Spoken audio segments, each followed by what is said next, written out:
Това не са магии, а истински научни мини-експерименти. Направете кръг от стоманена вълна. Поставете мобилен телефон в него. Наберете номера на телефона. Стоманената вълна веднага започва да отделя искри.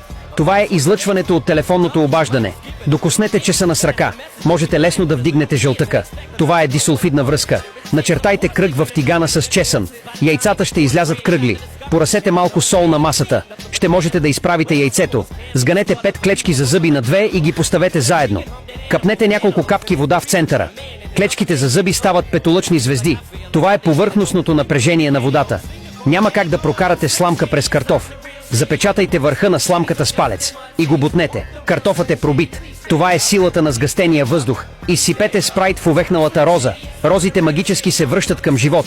Изсипете пясък в тава за пай. Разклатете го добре. Поставете малка магнитна топка. Топката започва да рисува в пясъка. Добавете сода за хляб и чаша бял оцет в чашата. Изсипете получената газ в празна чаша.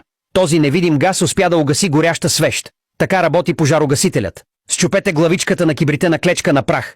Изсипете го в катинар, който не се отваря. Залепете кибритена клечка в него. Запалете я. Изчакайте кибритената клечка да стигне до дупката. Катинарът магически се отваря. Симулирайте изстрелване на ракета. Всичко, от което се нуждаете, е кибритена клечка. Счупете кибритената клечка и я навийте в фолио. Издърпайте клечката за кибрит. Поставете я на стартовата площадка. Запалете и изстреляйте. Поставете 3 капачки от бутилки върху кръглия магнит. Поставете друго парче стъкло, за да завъртите жироскопа. Махнете основната плоча. Жироскопът е окачен. Това е магнитна левитираща батерия. Магнити в двата края. В затворена медна намотка. Така работи електромагнитният влак.